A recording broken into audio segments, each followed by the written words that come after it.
Good afternoon. Welcome to the celebration of the 149th anniversary of the founding of Alabama Agricultural and Mechanical University.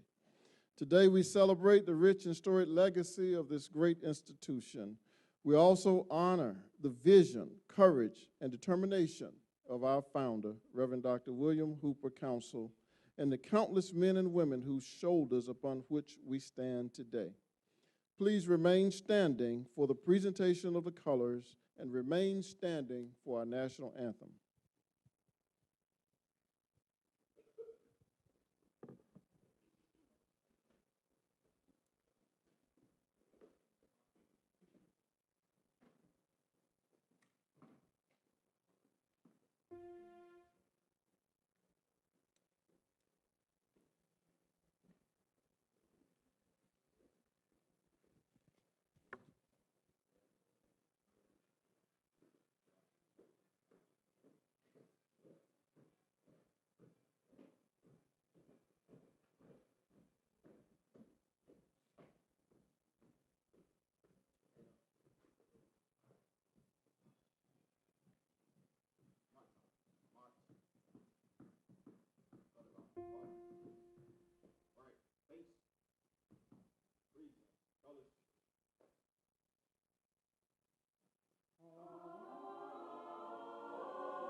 Thank you. You may be seated.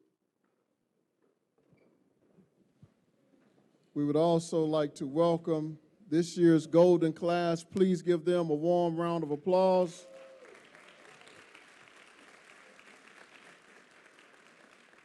This is quite a number that we have here, and this is the youngest looking Golden Class that I've seen.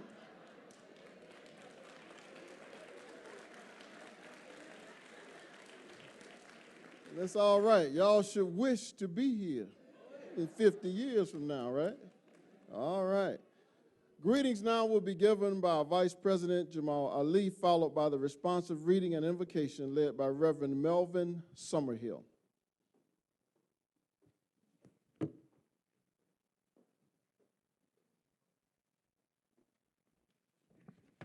Greetings. Good afternoon. I'd like to say welcome again to the Alabama A&M's 149th Founders Day Convocation, and a special salute to the Golden Class. I know to many of you it seems like it was only yesterday that we were just leaving the dusk to dawn party, followed by a food fight in the cafeteria, just yesterday. And 5 decades later, look at us now. But today we honor the rich heritage, celebrate our achievements, and chart the course for a future filled with excellence and innovation. Together, let's commemorate Dr. Councill and all who came before us to our university and reaffirm our commitment to shaping tomorrow's leaders. Again, welcome. We hope this is the most festive Golden Class reunion that we've ever had. Welcome again. Thank you.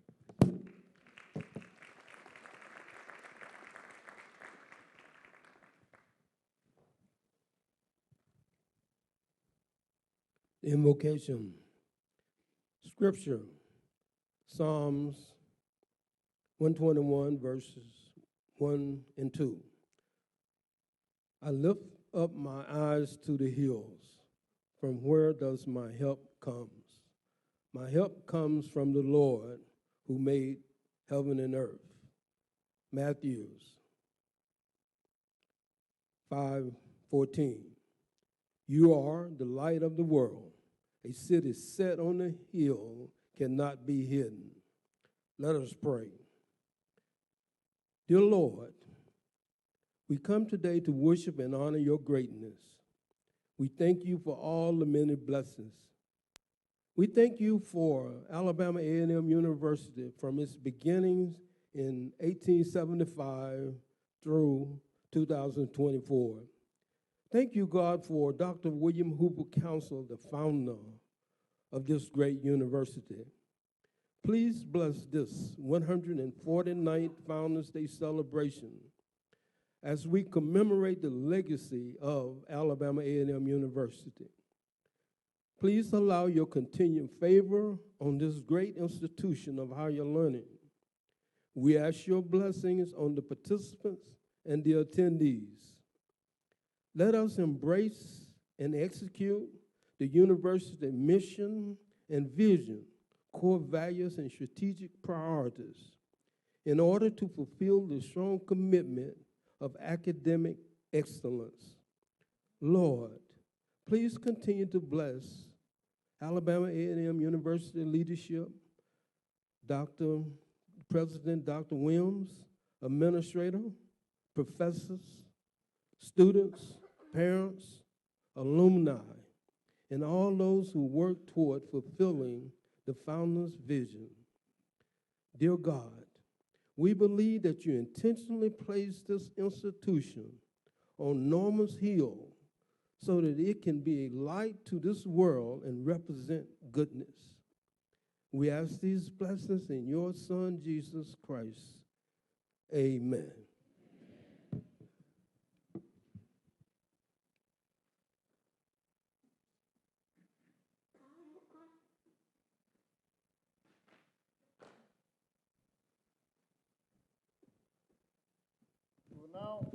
Now have the recitation of the poem, The Old Normal Spirit, by Miss Pre-Alumni, Miss Talia Oglesby.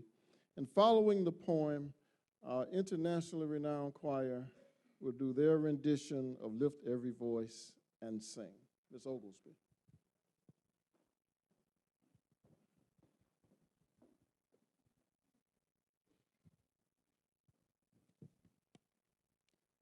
The Old Normal Spirit by Elizabeth Gregg. A&M, how blessed art thou on this memorable hill, whose life has begun from a dream within, whose vision projects from a spirit untold, whose strength came from a man of old. This man knew no comfort, this man knew no love, yet he toiled unceasingly, entirely, to inject into thine heart a spirit, so that man can come from the boundaries of the world and partake of thine happiness. Thy streets bustled as thy birthday came, and the spirit could be felt as it transcended. Thy young men hustled, thy devotes stared in awe and wonder. Thy formal children, young and old, conversed, welcoming this happy reunion. Thy students grinned aloud, others passed to and fro, as if going nowhere. And in distance thy drums could be heard, depicting the pangs of glee, felt by many in days gone by. Hark! As I stopped to listen, the spirit was real. A&M, the life has started from a man of old, from in thy cafeteria grounds, laid neatly beneath the tune. Thy frigid bones of majestic self-sufficiency and wonderful clarity, that stanch-looking man, that man of stamina, that man of excellence. But A&M, did he mean for the old spirit to die? Did he mean for it to be substituted or counterfeited? There are reasons for their presence on this hill. In the middle of the grounds is this old spring of thy birth, the favorite meeting place of men and women of old, who after long, laborious day needed to be comforted. Here they would come smiling, though with knitted, work-worn brows and rest. On the rise behind the springs hang the old bell, which since 1891 chimed ever so beautifully, outpouring the spirit of those happy yesteryears. Embedded in hearts of Normalites are traditional landmarks, Palmer Hall, Hurt Hall, Langston Hall. I envision their eyes glistening, the Councills, the Drakes, the Thomases, the Elmores, when they talked of courting at the spring, fetching water in the wee hours of the morning for breakfast table in Langston Hall. I feel a sense of pride along with them as their womanhood and manhood were developed with the old normal spirit. Council meant for that spirit to live on. A&M, are you still proud of your heritage? Do you feel the need to go forward for thy spirit never feared? Do you have a sense of togetherness for thy spirit never hated? That man of old, he meant for that old normal spirit to live on and on.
right, come on now, Golden class. We can do better than that. Clap for them like you mean it and not like you're mad at them.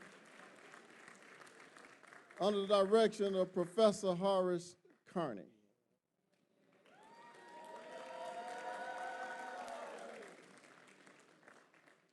You may be seated. Class of 1974, are you ready?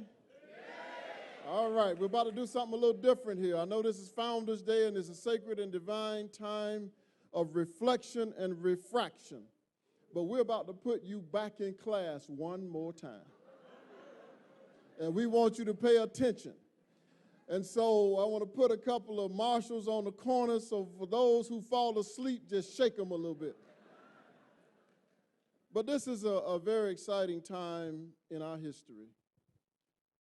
We have a pregnant moment in the history of Alabama Agricultural Mechanical University, and we have to take advantage of those pregnant moments. You only get this, opportunities that are coming our way sometime once in a century. And if you don't seize that moment, you lose it. Now, VP Ali got up here and talked about the food fights and the cafeteria, and Betty Austin said she don't know what you're talking about. Dr. Cheatham said you were lying. But to set the record straight, I've asked one of our former illustrious president, Dr. Carl Marbury, to come back and have a conversation with us.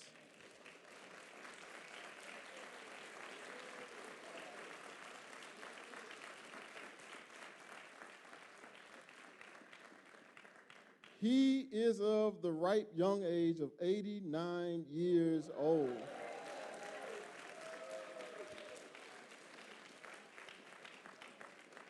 And so while we have him, we want him to know that this family is his family, and we are going to pull out of him everything we can get, right?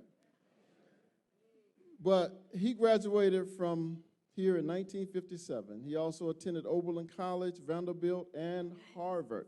He's Ivy League.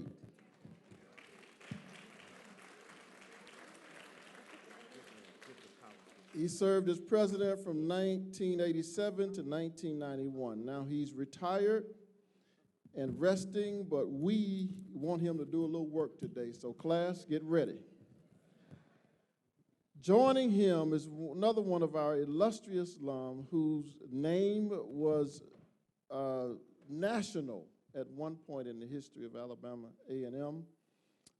She's a school administrator, retired, received her degree in 1969 and then a master's in 1974 in secondary education. You all know her as she was the plaintiff in the Knight Sims versus the state of Alabama, Dr. Elise Sims.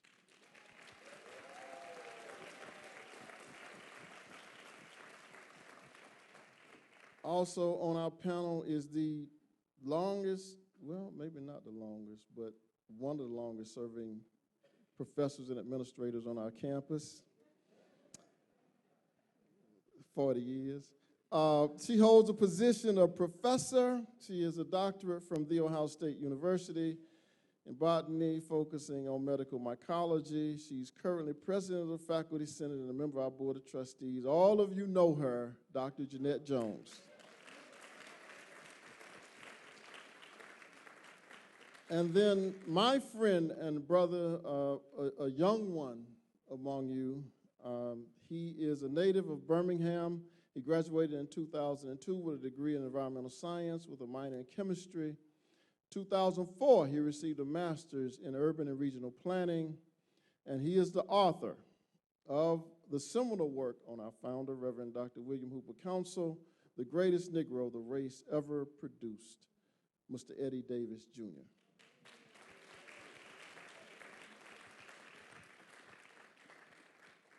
Now, we don't have a long time to get through this because we got a 5 o'clock commencement, but I really want to inspire and encourage a rich conversation. So they don't know what the questions are. I've not shared the questions. They don't know what to expect. So I've asked them to be alert students themselves, right? All right, now are you ready? Now y'all know this is what I love because I'm a professor at heart. So I am truly enjoying myself today. But to each of you, I want to ask you tell us, what does this university mean to you personally and professionally? And what do you see as its importance to the community, region, and nation? We'll start with Dr. Sims. Thank you. I want to thank you for inviting me up today.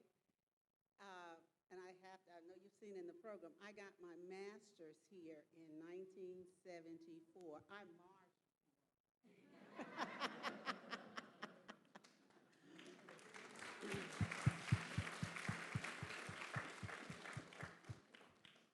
To me, I have to tell you, I'm from a mining town. It's a part of Birmingham now, but then it was just a little mining town called Dolomite. And not the comedian. I've taken a lot of hits about that. But it's a mining camp. It was a mining camp out in the western section of Jefferson County. And I came to Alabama A&M during the summer at the behest of my mother's youngest sister, Dolores. And she was trying to stop me from going to Hampton. That's where I wanted to go. And I got up here, and of course, you know what happens when you get on the hill. I met a boy.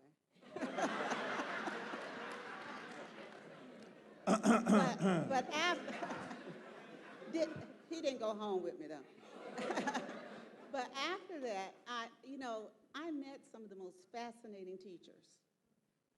And changed my major because every time I go into class, somebody would just razzle and dazzle me. I was just so impressed with them. And finally, I realized that there was just that connection. And I was able to just grow. And I looked around and I saw so many things happening in this neighborhood and the community and the connection between Alabama A&M and put the Heights down here, and all over Huntsville. And all the day, we had been living in those dormitories, and the rooms would shake early in the morning time, and the rooms would shake late at night because they were shooting up, testing engines over at Marshall. And one day, this busload of soldiers, German soldiers, came up, and that's when I found that, wow, Werner von Braun himself had an office on this campus. And that a lot of my classmates were being selected to go over to Redstone Arsenal and work as co-op students and part-timers. And then after I graduated, I noticed how they had just moved on up in that atmosphere. So to me, A&M was like the world because I also met international students that I never would have met in Dolomite, from the islands, from Africa. And so it planted that seed in me that I wanted to stay here. Both of my children attended here. My sister came here. She met her husband here. And I have so many relatives who have matriculated here and have gone out and done well. And that's why I love Alabama A&M.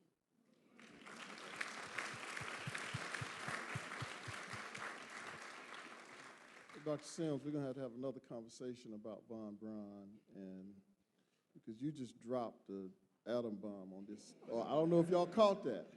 But there is a history there that we can't lose. And that history, some of that we're going to discuss today, and it goes directly into our juxtaposition of that other institution across the street. Yes. Dr. Marbury. Yes. Oh. Yes.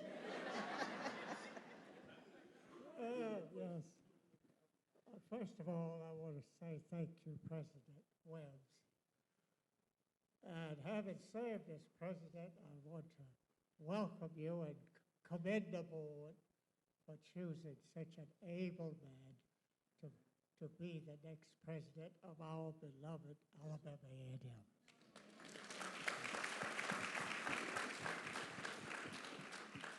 Yeah, I want to say just a word about how I came to A&M, because I didn't plan to come to A&M on graduation day at Robert R. Moulton High School in Leeds, Alabama. That's just east of Birmingham. But on graduation day, the principal, John T. Smith, had invited the president of Alabama A&M to be the guest speaker. And I had heard about him and read about him. So I'm anxiously waiting to see what this little short man is going to say. Oh, he got up to speak, and he started off slow.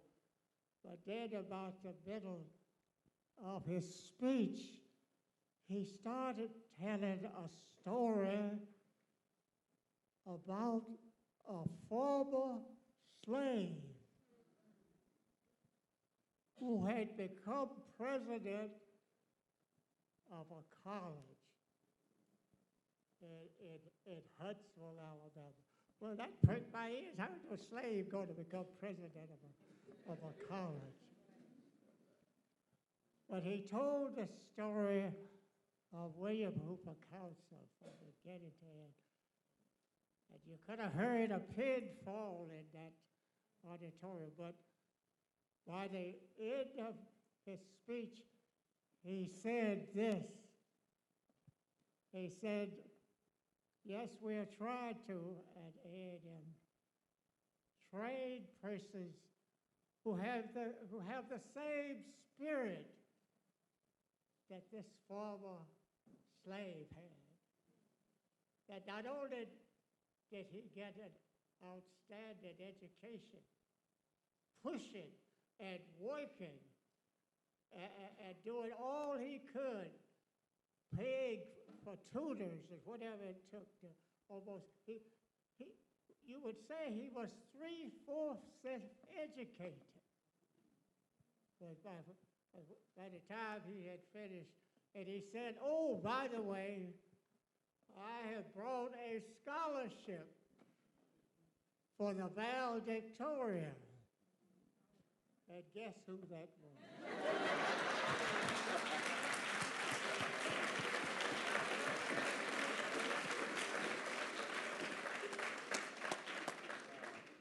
So I like the other school, and I still love it to this day, and I did teach and serve as dean of that school. It's a great school. I served there for a while, and while I was there, I helped to establish the Tuskegee Airmen National Museum.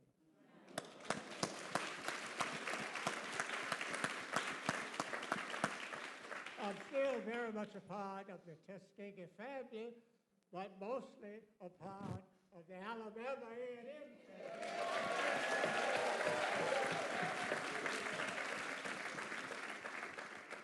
And I have never regretted coming here and being, just a word about being in this auditorium. I was here when we named this after the Bradfords. The Bradfords were just like Dr. Councill. They had the same spirit. What we're saying is A&M students need to know and make sure that they know about William Hooper Councill, because he had a certain spirit about him. And no sooner than I got here, I caught that spirit, and it has been a part of me all of these years. And Mr. James Wilson wanted me to teach Sunday school, and I taught it right over there, and had the largest Sunday school class of all the Sunday schools. I went out and recruited in the halls, and I meet everybody having the largest class.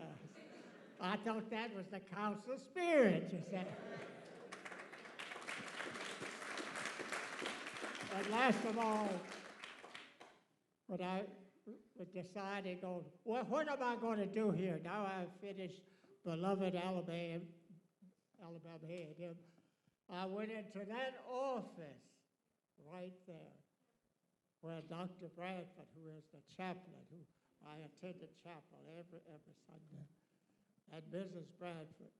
And they talked to me about, well, why don't you consider going to the best school in the North? And that's Oberlin College. The first college in the United States that admitted women and blacks.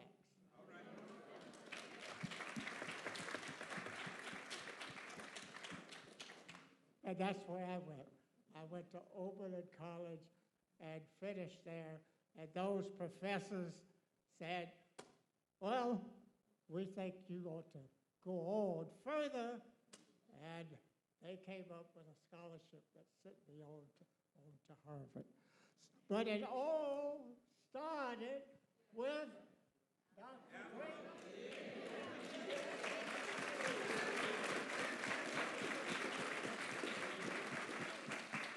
And I've always believed that there is something special about Alabama A&M because Dr. Drake, who finished Talladega, but he had the normal spirit. He knew and articulated the spirit of Dr. Councill, and he conveyed that in the way he lived and in his speeches and in addresses. He was always noting that there was something special. Now, I'm going to tell you what I think about, one word about Dr. Councill that I don't think I've heard anybody else say. I really think that Dr. Councill was a genius, but the white folks didn't know it.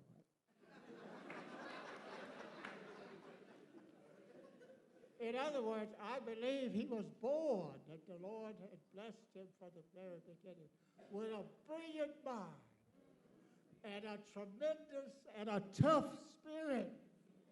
He wasn't going to let anything turn him around. Yes, sir.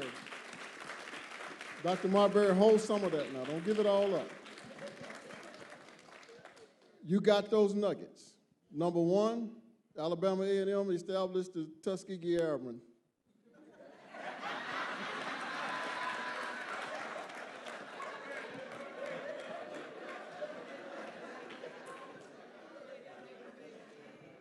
But we were in the room and we were the brainchild. There was no one in that room smarter than Dr. Marbury. That's number one. And number two, some of those historical nuggets, and we're taking notes, and we want to reduce this to a document. Dr. Jones, since your arrival at Alabama A&M as assistant professor in '84, how do you assess our evolution and growth? Assess. How do I assess? Yes.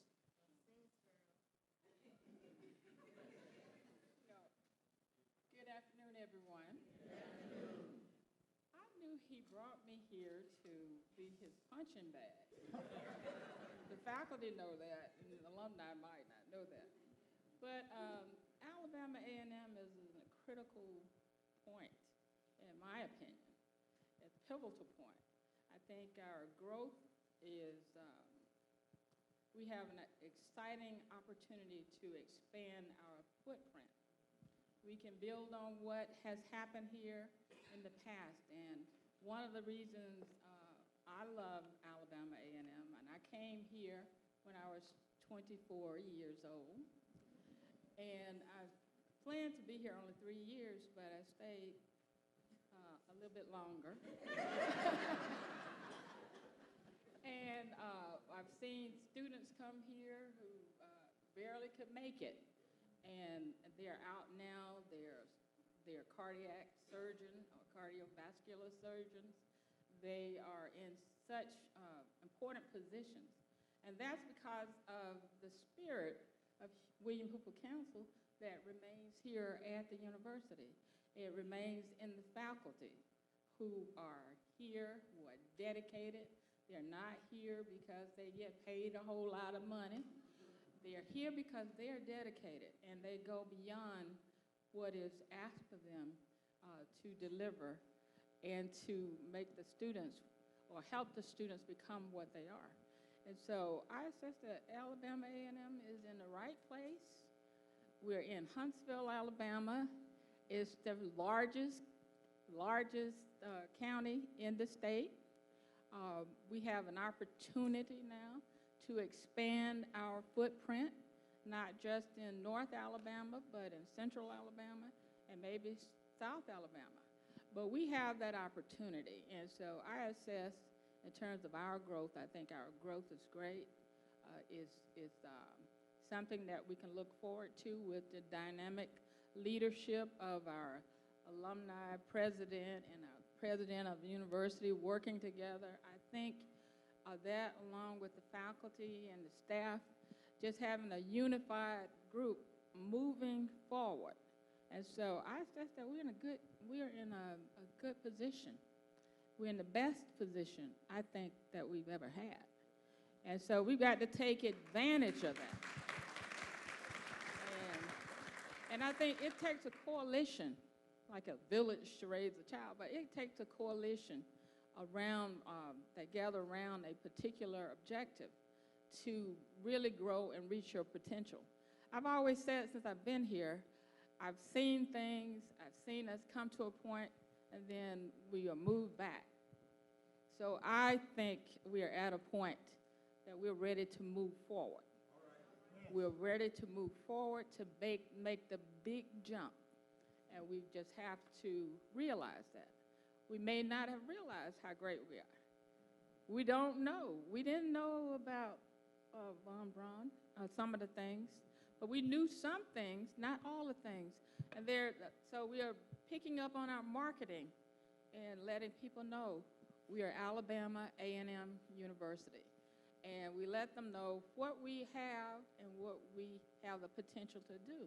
And so we're at the right place, we're at the right institution, in the right county, in the state of Alabama, with the right opportunities at our footsteps. And we just need to take advantage of it.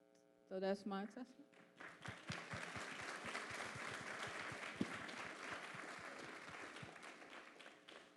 Following up on that, Mr. Davis, and you know, you're the youngest, so you got to get put on the spot now. And I don't want you to sugarcoat this, but tell us the truth. And you and I have not talked about this. We have not preempted what your response would be. But do you think that we're truly upholding the principles and core values of the founding of the institution and the founder's vision? Your assessment. You are the resident expert on Reverend Dr. Councill.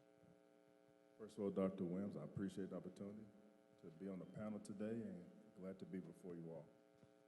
When we think about the founding principles of the school during the period of Dr. Councill, even when we review some of the historic documents, be it his magazine that he started in the late 1800s, known as the Herald, or even the Normal Index, which is the school's paper, the subtitle says, head, heart, and the hand. So these are three components that drove education during that period, and in the core of Alabama A&M as well.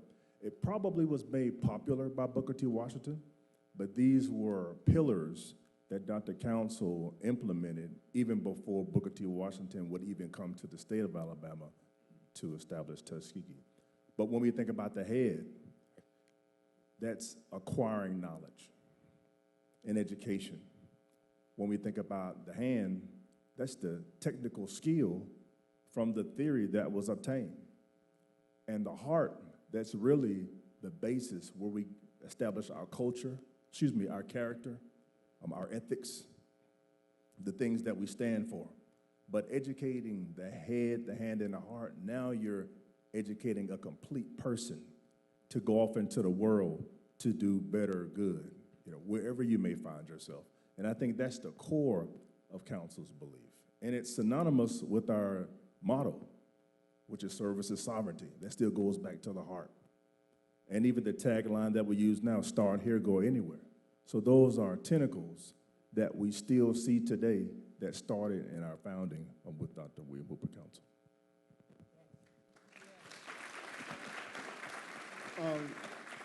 Dr. Sims, Dr. Marbury, you want to opine on the same topic, briefly? Yes, sir.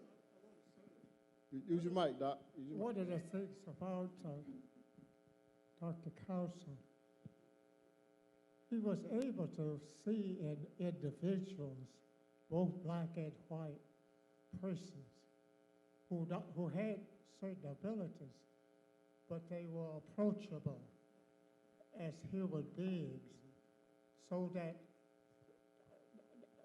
nothing stood in the way between him and the individual, like a white, for example. He managed to get himself appointed the enrolling clerk in the legislature, which was a very important position, step number one toward the founding of A&M. And he got that appointment as soon as he got that appointment from the white Alabama delegation in the House of Representatives. The first thing he did when he got in the legislature and with that appointment, he went and shook hands with Peyton Findley, who had been elected from Montgomery as a black legislator. Peyton Findley was gung-ho in education of blacks and had already sponsored some bills. So there you had Peyton Findley and William Hooper Councill now ready to write the legislation that would cause the founding of Alabama A&M on May 1st, 1875.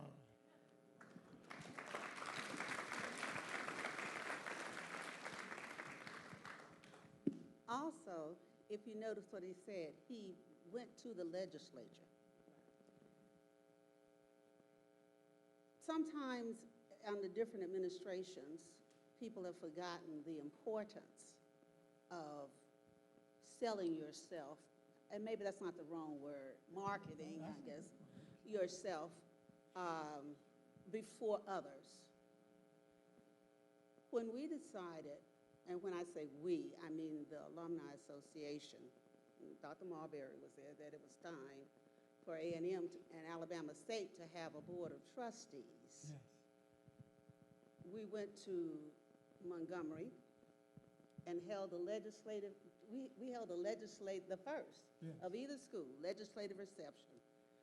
And we wined and dined the legislators. At both presidents, Dr. Watkins and Dr. Marbury were opposed to our doing that. They didn't like the idea. But we persisted. I stayed in Montgomery a whole week. We went from one Wednesday to the next Wednesday trying to get them to pass that bill with the assistance of the first black senators elected since Reconstruction, that being U.W. Clement and J. Richmond Pearson. Yes. And the bill was finally passed, and then it laid on the governor's desk. And we had a lady, I got to give her credit, Audria Huntington. Don't you? Audria Simpson Huntington. Yeah, that's right. And her mother had been George Wallace's family's cook. And Audria had played with him. You know how they would let the little children play together until they get to be about 6, 7 years old, and then they separate them. she said, oh, I can go in there. And she bamboozled her way and walked in that office and said, George, you know me, I'm so-and-so's granddaughter. And do you know they sat there and they had that little chat? And he said, oh, sure, I'll sign it. Oh, sure, I'll sign it. Yeah. Yeah.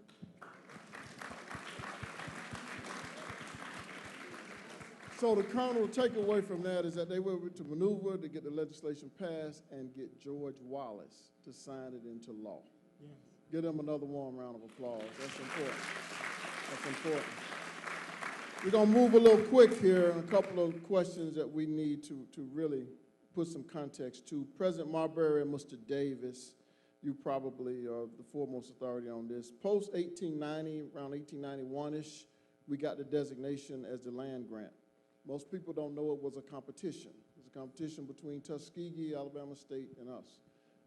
Mr. Washington was the principal at Tuskegee, and Patterson was the president of Alabama State, and of course, Reverend Dr. Councill here.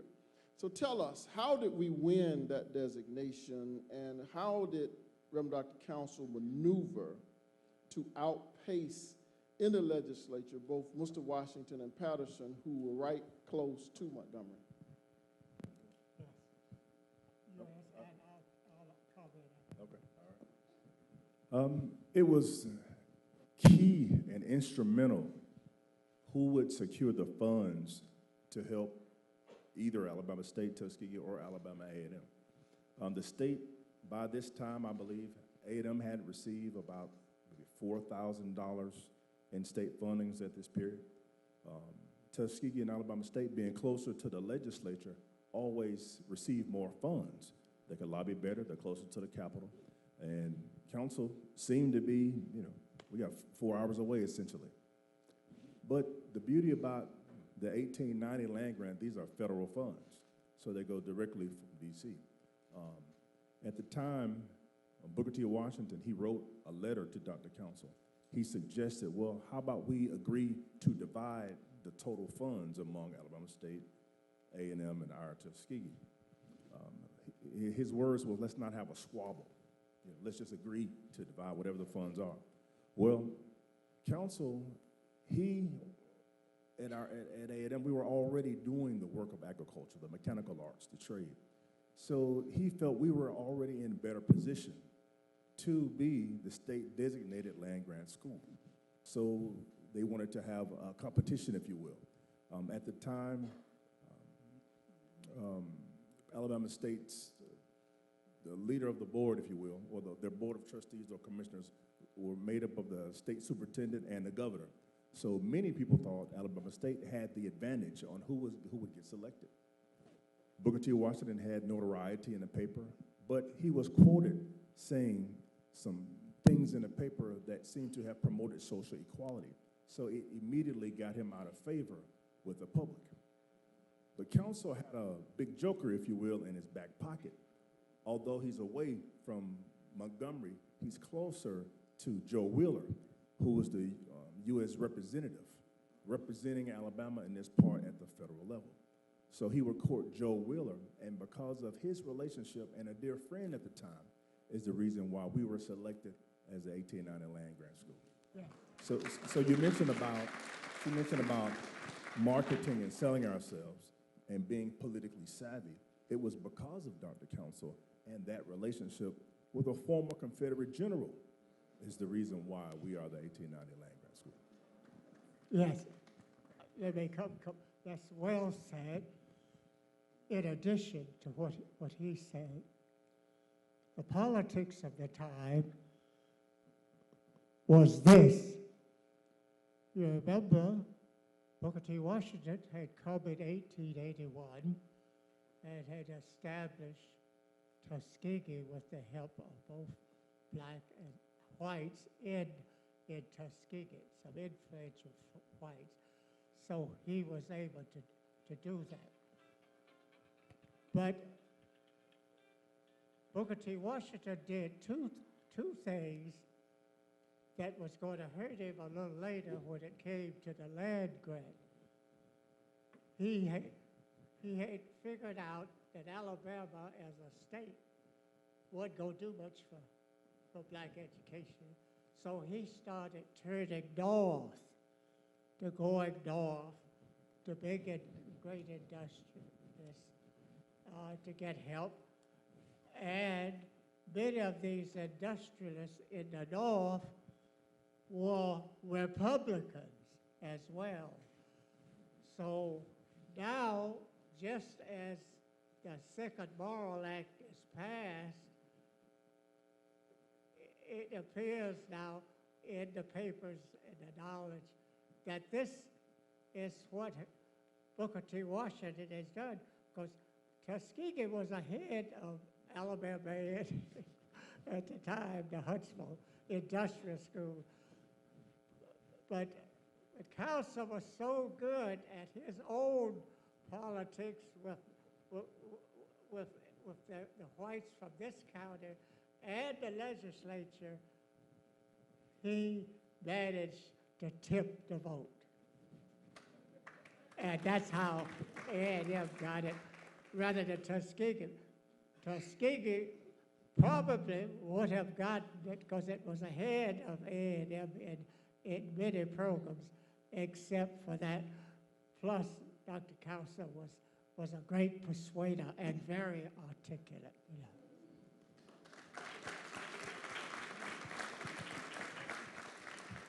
Now, students, the teachable moment for this is that the rivalry between Alabama A&M, Tuskegee, and Alabama State started, and it didn't have anything to do with football.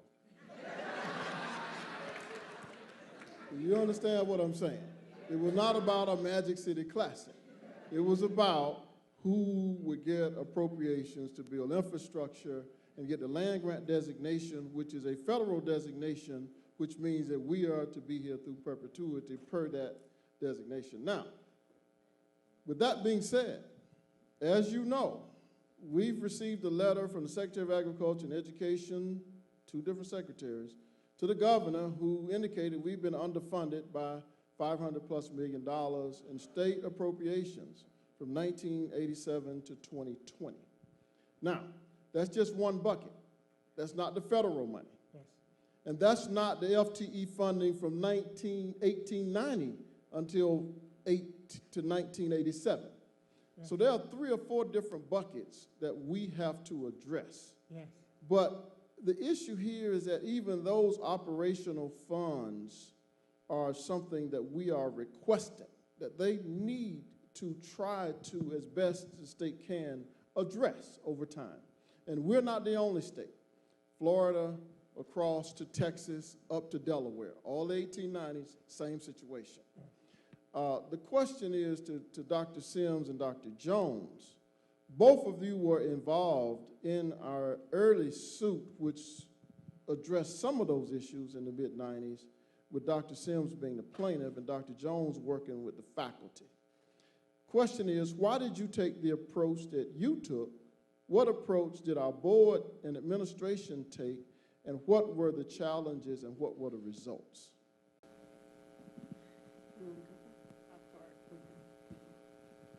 Well, the Department of Education came to Alabama A&M, and there was a question of dual degree offerings at Alabama A&M and UAH, and there was that dual degree situation that came up. And so the faculty, with Dr. Jim Thompson, he served as, we just organized, it wasn't the faculty senate. But he had some magistrate background in Delaware. And so he served as president, I was the treasurer. And we got the university to allow the faculty to contribute through our business office. Now, we don't know whether we were going to get fired or not, but we had that going, and so they can contribute, and we hired a lawyer, Thomas Nathan Todd out of Chicago, Illinois. He agreed because he had been working with Grambling and Southern, I think. They had the dual degree offering at that time. So he was successful with Grambling. And so I knew him and several others did. So he led it, and he couldn't do anything because he was in Chicago, so he had to partner with a lawyer in Alabama, and that was Demetrius Newton. Demetrius Newton was the lawyer that took over the case. And then, so they went to court, and they said, oh, the faculty cannot sue because we were employees. So they kicked us out. And then another organization was formed of individuals, faculty, Dr. Charles McMillan, because he was a father and his children were in the school system. And there were several others, but I just know that he was one of the plaintiffs. And then our alumni came in, that we needed the alumni because they were not employees, we were. And that's when Dr. Sims, Elise Sims, who was serving as the national president at that time, secretary. But she led the effort to get the other groups, so that became the Knight Sims. But Alabama A&M sort of started it under Dr. Richard David Morrison, our president. He allowed that to happen. And so then they took the ball and we supported the alumni. We worked closely with the alumni. But we wanted, and we got at one point, and you can talk about the consent decree, we were awarded through a negotiation when Dr. Douglas Covington came in. We had a consent decree. We had a School of Allied Health. They were going to give us that, $50 million, a law school, and I don't think they had an engineering school, but we had some difficulties with that consent decree being accepted because we had opposition. And so I'll let Elise turn it over to her and take it from there. Wow. I'm just tired thinking about what all those years, because we're talking about the 70s when the federal government came down. And there were hearings in Birmingham, meetings with the alumni. And a little side note, the person representing the Justice Department was none other than Justice Clarence Thomas. He was assigned to the Alabama case, you know. And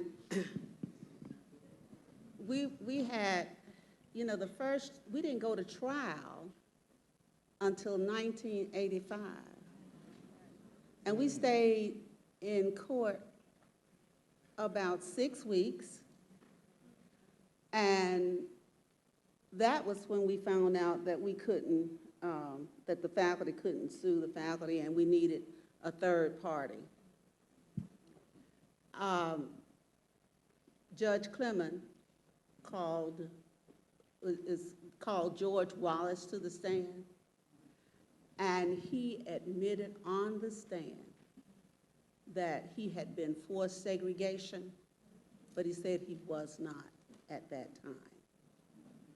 And all of those things that had happened during his administration. Now, when he was on the stand, he used the ear horn because he said he couldn't hear good. And his lawyer had to stand there and holler into the horn, whatever the question was. But getting him to admit that was one of the things that helped our case. And Judge Clement, based on the factual information, ruled that the state of Alabama had indeed legally supported segregation in higher education programs.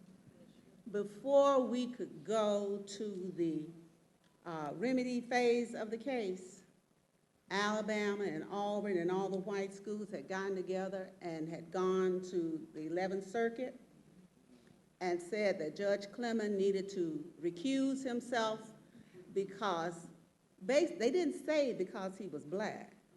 They said because he was in the Senate when the boards of trustees were established. So We went to the 11th Circuit Court, and after that, every time they were trying to find a judge who would retry the case, we had that judge had to recuse himself because they all had ties to the University of Alabama or one of the TWIs, one of the white schools, and there were no black federal judges in the state of Alabama at that time, other than Judge Clement. And that's how we ended up with a Georgia judge, Judge Harold Murphy. And when Judge Murphy came on board, and this is how politics played in, they wanted to throw out, they did not want us to appeal the portion about land grant. They wanted us to leave that alone because we were the only school, HBCU, who had put land grant in our case as a separate, as another entity. We covered admissions and courses and faculty salaries and everything else, but they did not want land grant in there. At that particular time, I'm not exactly sure, but A&M was getting less than 50 cents on a dollar that was supposed to be matched by the state of Alabama. And it was supposed to be $1 per dollar match, and we were getting less than 50 cents. And the only reason we got up to that was because of Senator Fred Horn, who was over taxation and finance in the Senate at that time. But I'll tell you something that happened. We were up here, I'll never forget, it was in February, and there was a Board of Trustees meeting, and we had polled the board. Everybody was assigned to a board member, trying to get them to vote to let A&M join us in the appeal to the Supreme Court for the land grant issue. They voted yes, and before they could put their coats on, the governor fired every last one of them. Sure did. So the governor vacated the board. Yes. So that's happened here just like it just happened at Tennessee State. Yes, yes, Okay. yes. This is we need more time, and I hope the class is paying attention because history seems to repeat itself and we're back at the same place again. And I just want to thank you for sharing, Dr. Sims, that very important information. And this is the only way, you need to write a book, but this is the only way we put it out of you. So we need to get her a ghostwriter, right? So that she can share all of this. And we can put it in the archive. Dr. Marbury, you want to add any context to this? Well, I think based on, at least was told this story, it has been at the center of it from the very beginning.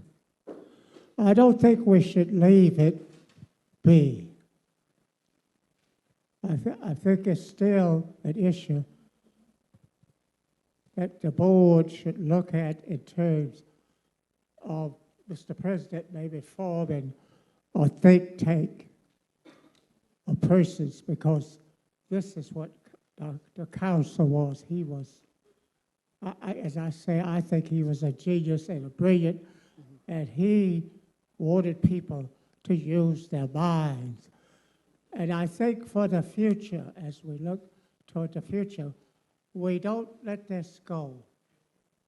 That you think about in discussing with the board, putting together a think tank that would be made up of alumni, faculty, and others who can make sure that we do the research, and Eddie should be on there too, to do the research, because an injustice was done. And while they may not want to fulfill the fullness of wiping away the injustice, we may push them to make an adjustment to the injustice. And that could still be in the millions of dollars, because they owe it. They knew when they brought Auburn in, they took over a Methodist school and made it the land grant in 1870. And with two black legislatures, they had promised two black legislatures that they were going to work to try to get blacks to attend Auburn. But as soon as that was done, they forgot about it.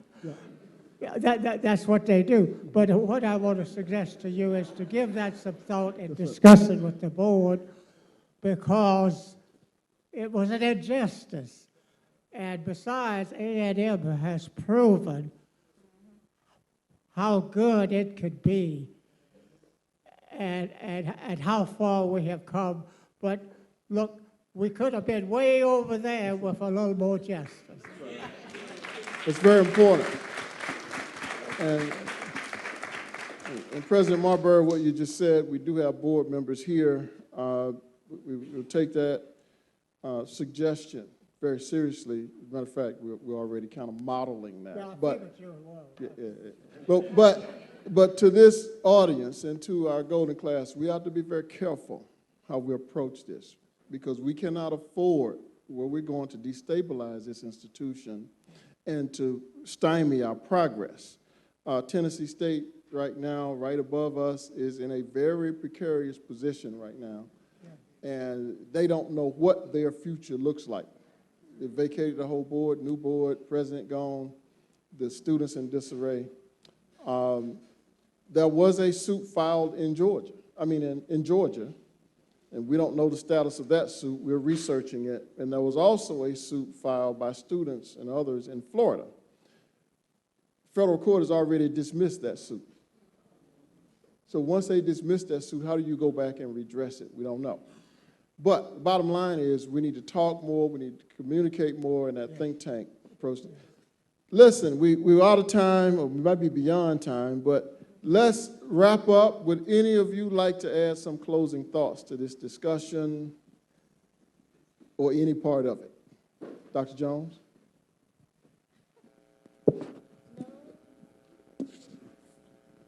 I just agree with you. I think we have some valuable history, and we have a lot about this institution that has not been recorded or has not been in print. And we need to have that done. We're working on things about our faculty. When we think about the faculty that have come through to the Hill and where they are now, they're doing exceptional things. And so we're looking at trying to document some of that, and we need to do that as a part of our legacy. And we need to do it in all aspects, and especially many of the things, and I've known at least Dr. Sims for years, and Dr. Marbury hired me as vice president under him when he was president. But we just need to capture that history. He's captured the history on William Hooper Council, but there's a lot of A&M's history that needs to be recorded, and I think they're working on it now. But we all need to be sharing those things that we know about the university. One thing I would add, and when I come back to visit campus, the first thing comes to mind that this is holy ground, and it causes me to remember the Green Bottom Inn, which I'm sure some of you all may be familiar with, some maybe not. But to put it in context, it was one of Alabama's first hotels in the 1800s. It was built where our bookstore is right now. But a famous horse breeder, he was a Revolutionary War soldier. He constructed it in 1815. But it was the place to be. 3 U.S. presidents would frequently visit: James K. Polk, James Monroe, Andrew Jackson. Andrew Jackson loved racing horses and would race horses where we call the quad today. That was the racetrack. But President Monroe, he was the president before Alabama actually came into the Union. So one day he surprised the Huntsville citizens, because Huntsville was a temporary capital in 1819. So he surprised them and visited just to give the citizens' confidence that it's a good idea to come into the Union or the United States. But in return, they took Monroe here to Green Bottom Inn with fine dining and more or less solidify the deal of actually coming into the Union. So our history is literally rooted in the history of actually Alabama becoming a state. Fast forward at Green Bottom Inn, and I'll make it quick, this is where slaves would travel from the Virginias to the Carolinas, right outside this road. One would be our dear own Dr. Councill, coming from Carolina, who was temporarily taken to Virginia, then coming deeper into the South here, where he'd be purchased by Madison County Judge D.C. Humphreys. Humphreys would take him to till his fields, cotton and cornfields throughout North Alabama. Here in Jackson County, long story short, we get the land grant designation. We move from downtown and we settle right where he's sold into bondage. What a story. What a story. And that's the gravity that we have, and that's the love and admiration we should have for our institution. I just want to say one more thing. Dr. Councill did not know, but he probably surmised that Alabama A&M would be located in a great city that's unique as the technological center of the United States, Huntsville. So one of the things I wanted to suggest that with rapidly evolving technology, we would, as an institution, would always be at the center. And one of the things you could consider is for other HBCUs that might want to look to A&M where they could send a student here for a quarter or semester and enjoy being a part in this great technological center. And thus that would make A&M a centerpiece located here with the Space Center, and I think reach out to the other HBCUs and giving students a chance to enjoy what our students enjoy. Yes, sir. Yes, sir. Dr. Sims, you want to close us out? Yes, please. I thank you again for allowing me to be here, but I have to say, I am here not because I got up and did anything wonderful and great. The National Alumni Association of Alabama A&M University supported me all the way. It wasn't a paying job. We didn't get anything out of it. But just having them surround me, because being involved in that lawsuit did affect my family a lot. And especially in that 1990 trial when it was in Birmingham. And there were some alums who went to court for me every day and sat there as plaintiffs, a group of 5 men. And the other thing I wanted to say about the Alumni Association, had we not become incorporated, a separate entity from the university, we could not have carried the water.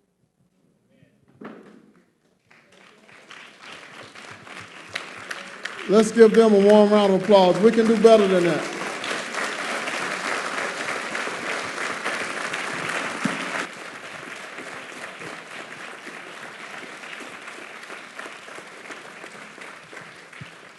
This has been tremendous, went a little longer than we anticipated, but we got some rich, rich information that some of us did not have.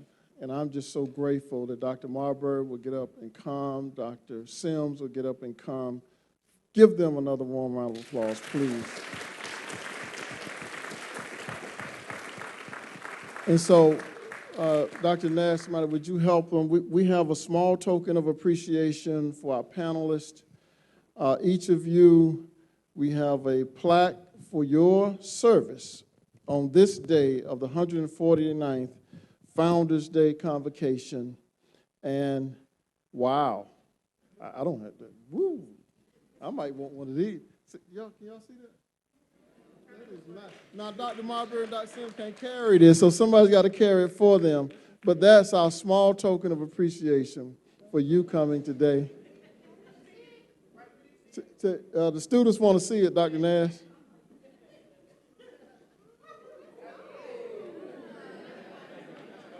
Hey, we first class up here, right? All right.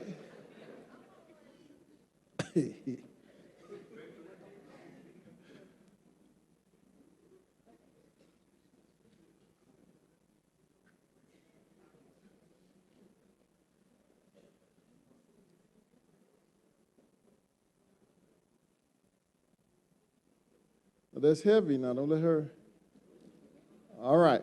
Okay, we'll move on with our program now. We would like to take a moment to thank you all for your support, past and present, and we encourage even more support from you. And so with that being said, we would like to recognize the ladies and gentlemen who are here today with us, with the members of the Golden Class of 1974. Would you please stand and be recognized? All members of the Class of 1974, which includes Dr. Sims.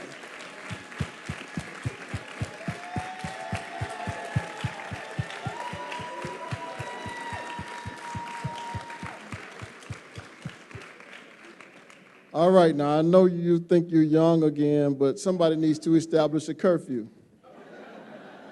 So you don't be out too late to time. Now, Mr. Miller, would you come forward and introduce our Alumni of the Year?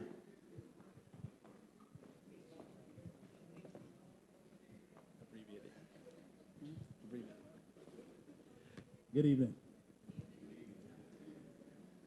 See, the full bio is on page 15 of your program, so I'll be a little brief for the interest of time. Our 2024 Alumni of the Year is Miss Mary Jones Moore. She's a Huntsville, Alabama native. She was raised by her parents, the late John and Mabel Jones, and she's a consummate family person.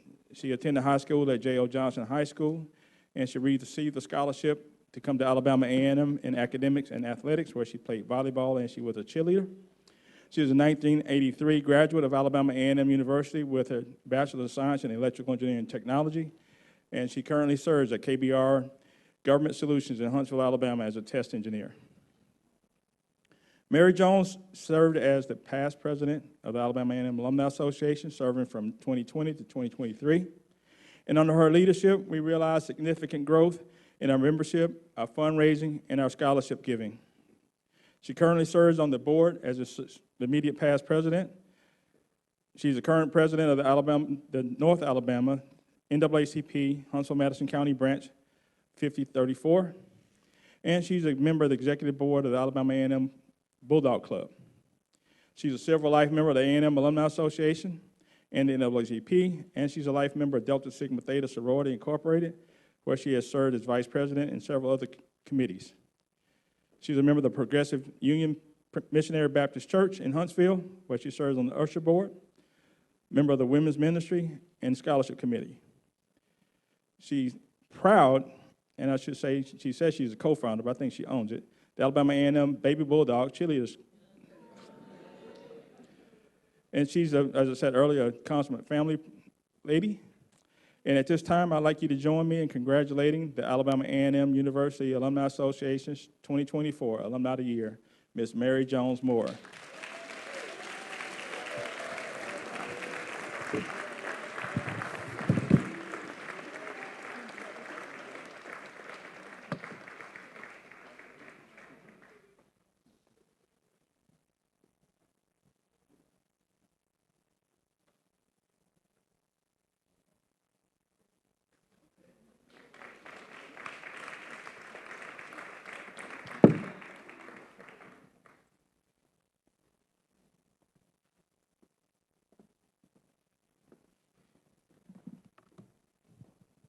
Good afternoon.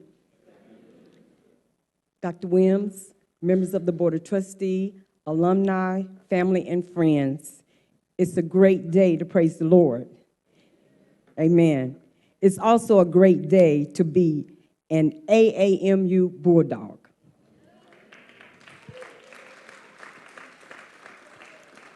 Happy 149th Founders Day to my beloved Alabama Agricultural and Mechanical University. Thank you, Dr. William Hooper Councill, for dreaming the dream and executing your vision in finding our university, our jewel on the hill, in 1875. I thank the Almighty King for allowing me the opportunity to be a part of Council's legacy. I am honored to stand before you as the 2024 Alumna of the Year. My work and support for Alabama A&M University will never end. I am a Bulldog for life. I am and will always be a bad, bad Bulldog until the day I die.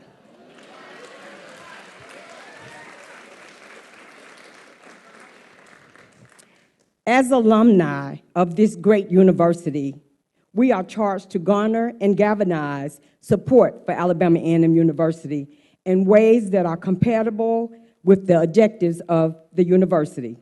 Our intent is to ensure that Alabama A&M University remains a center of substance and excellence. I encourage all alumni to become change agents and foot soldiers of the Alumni Association and the university. And that goes for those of you who are graduating today.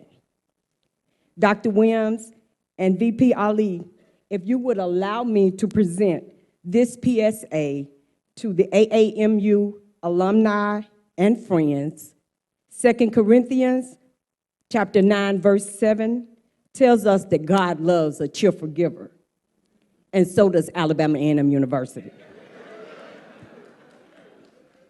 The AAMU Alumni Association needs you. We're a team of teams working together to conduct the mission of the association. Next year, we will celebrate our 150th Founders Day. Counting today, that is approximately 363 days away. What does that mean to us? I'm glad you asked. If we save $1 a day, we can donate that $363 to the $150 million goal for the 150th Founders Day celebration. Give yourself a hand.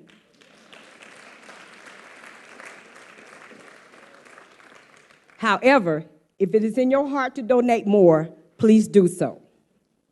Happy Founders Day, and may God bless you. And as always, service is sovereignty. Thank you.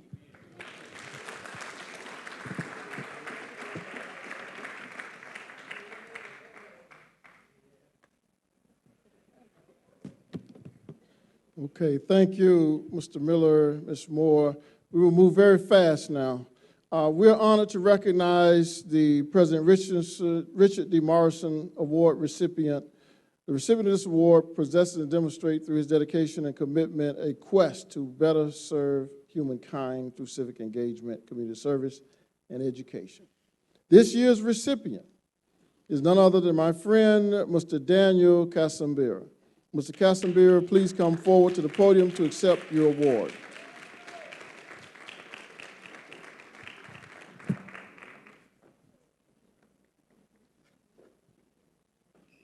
Can y'all see this one?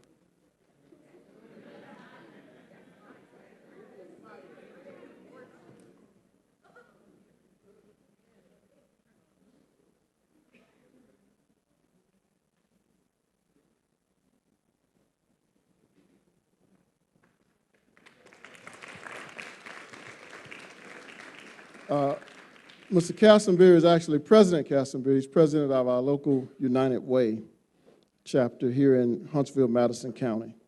Please join me in recognizing our Award of Excellence recipients. This is the time that we pay special recognition to our faculty and staff at the university. At AMU, we are fortunate to have dedicated faculty and staff members who are our most valuable asset. These awards, given their exemplary faculty and staff members, are determined by the recommendation of their peers. Each recipient, this is the key part, will receive a certificate, but a $500 check.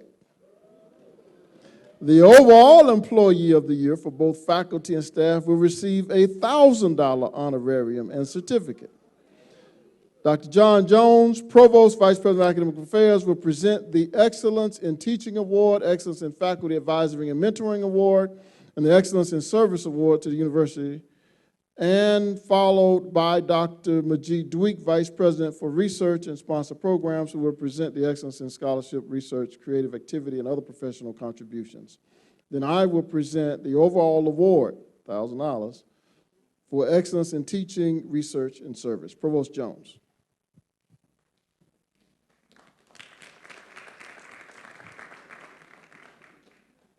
As indicated, I will present 3 awards. We will begin with the Excellence in Teaching Award. This year's winner is Dr. Emerald Jones, Assistant Professor of Department of Social Sciences. Please come to the stage to accept your award.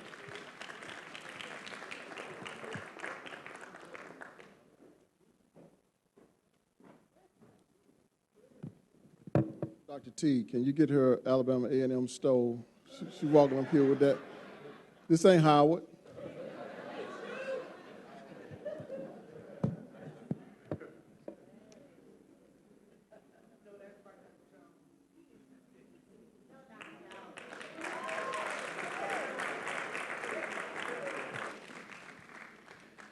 The Excellence in Faculty Advising, Mentoring.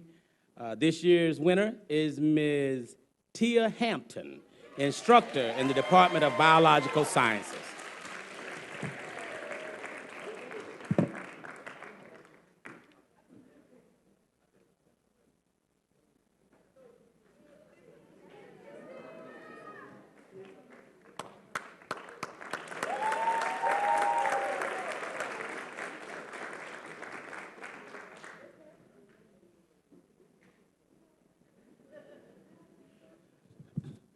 The last award that I will present is the Excellence in Service to the University Community. And this year's winner is one who has really done a great job working with Huntsville City Schools, and I think it is most deserving that Dr. Charlotte Teague receive this award, Associate Professor and Chairperson, Department of English and Foreign Languages.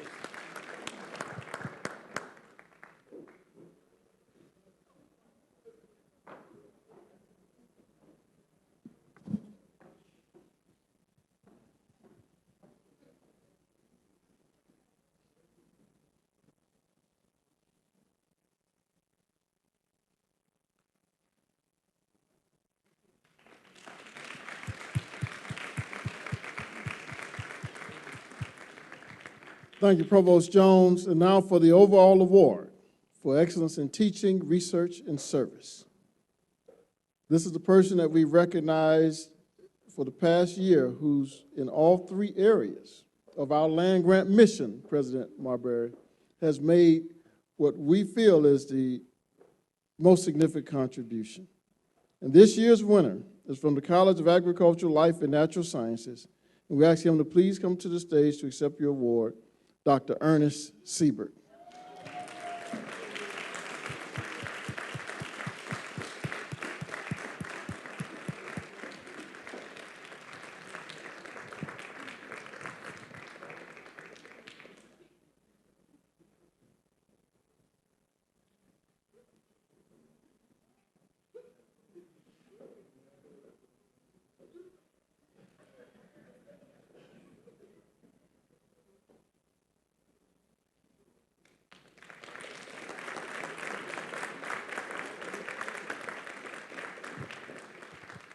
Next, we will present our Staff Awards of Excellence by division, beginning with Vice President of Student Affairs, Dr. Brock Talley, followed by Provost John Jones, followed by our Chief Financial Officer, Vice President Carlton Spellman, and then I will ask VP Jamal Ali to join me as I present the overall Staff Employee of the Year.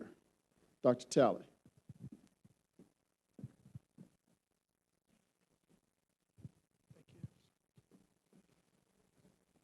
Thank you, President Williams. On behalf of the Division of Student Affairs, this year's winner is Mr. Carlton Wright, Director of University Bands.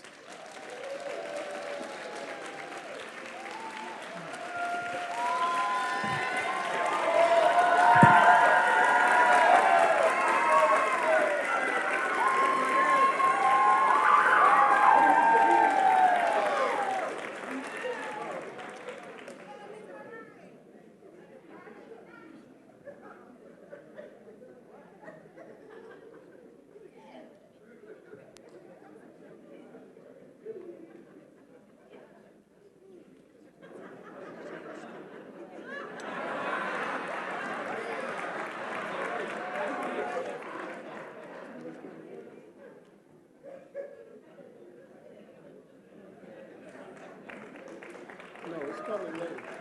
It's coming later. It's later. This is it, right? That's it, right? Yeah, it's fine.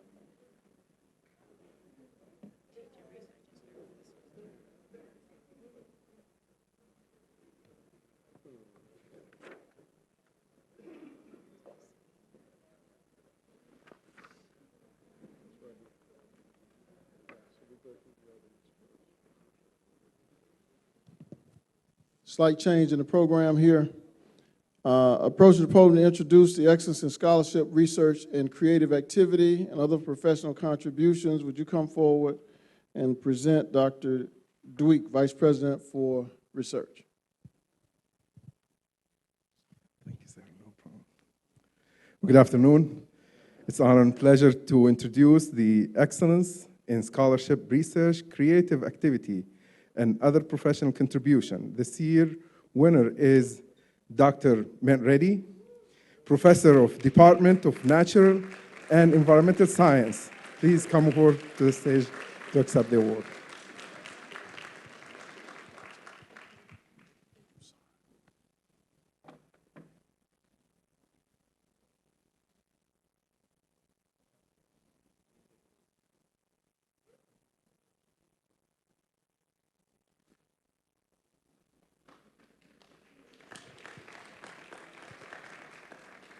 Skipped over the program.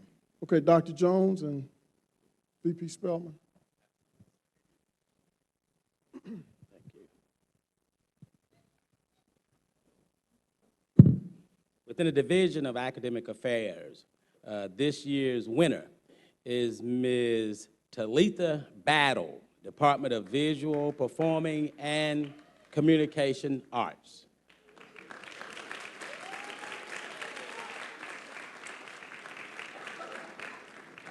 I will accept on her behalf.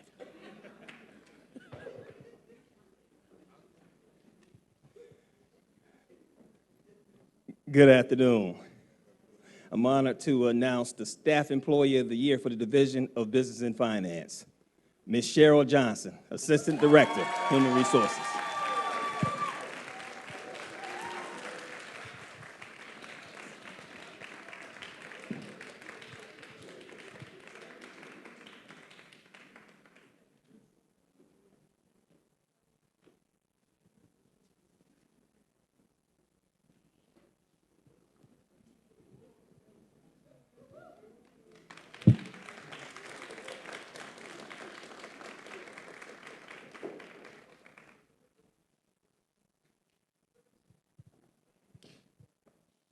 Thank you, Vice Presidents Dweek, Provost Jones, and VP Spellman. Now I ask Vice President Ali to come forward. The Office of the President, which includes athletic compliance, Title III, General Counsel, Marketing, Communications, and Advancement, and the Foundation. We would like to present this year's winner for all of those areas. Staff person who's exemplified council spirit the best. This year's winner is Ms. Kim Davis.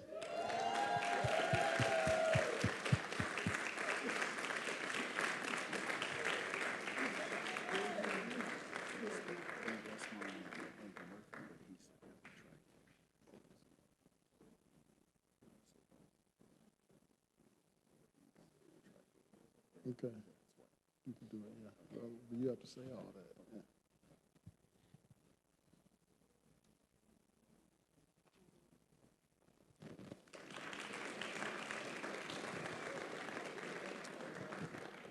And now finally, to present the Staff Member of the Year from the division that's the most important to you, athletics. I would like to invite our Athletic Director, Paul Bryant, to come forward and present the award for this year's winner. Good Bulldog afternoon. On behalf of the Department of Athletics, our staff award goes to Mr. Andrew Murphy, who is our head track and field coach. And ironically, they're at the SWAC championship, and we just won 2 events. So we got to keep cheering on the track team.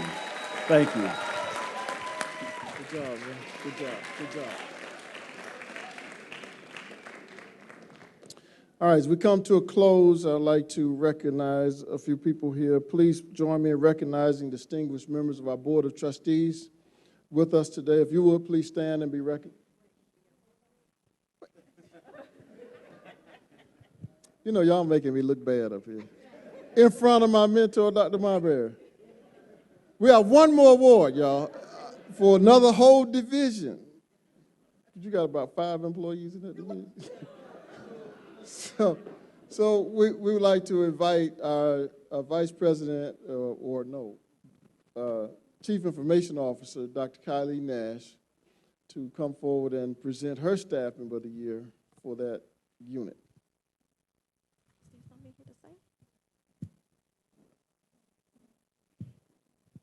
You can read this right here. Okay, Staff Employee of the Year for the Division of Information Technology is Mr. Adolph Sism.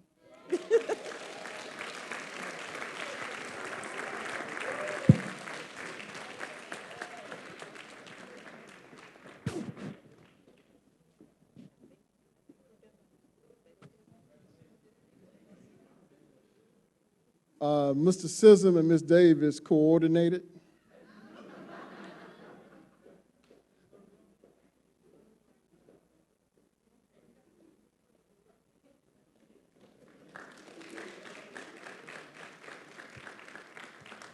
Are there any more divisions that I'm not aware of? For the good of the order. All right. So we'll move forward. Now, please join me in recognizing our trustees who are present. If they would, please stand and be recognized, starting by our Chairman Pro Tem, Trustee Wayne Watts. Our Vice Chair, Trustee Kevin Ball. Secretary, Trustee Tiffany Johnson Cole. Trustee Dr. Cherie Pickett. Trustee Jeanette Jones. And our Student Government Association President, Mike Davis.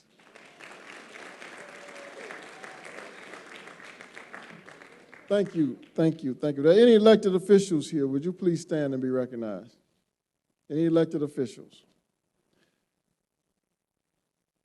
With the President's Cabinet, would you please stand and be recognized? Most of them who you've already met in their divisions.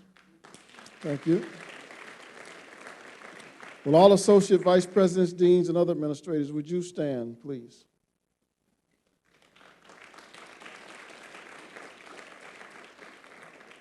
Will the great faculty of Alabama A&M University, would you please stand?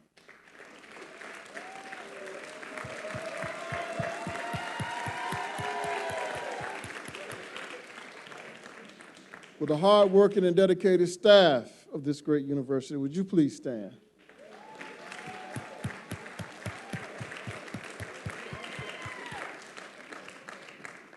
And now, will the best students anywhere, everywhere, allwhere, would you please stand?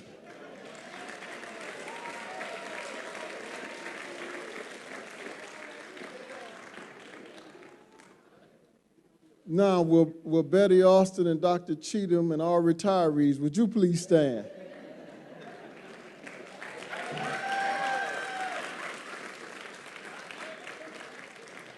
Well, all of the spouses and family members of our Board of Trustees, would you please stand if you're here? Any spouses?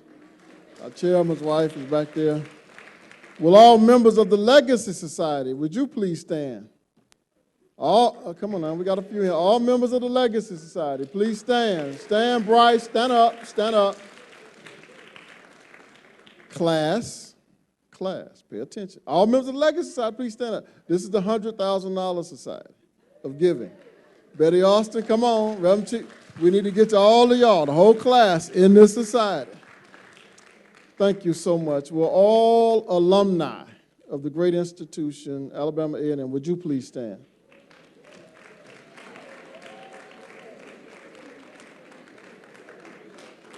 Give yourselves a warm round of applause.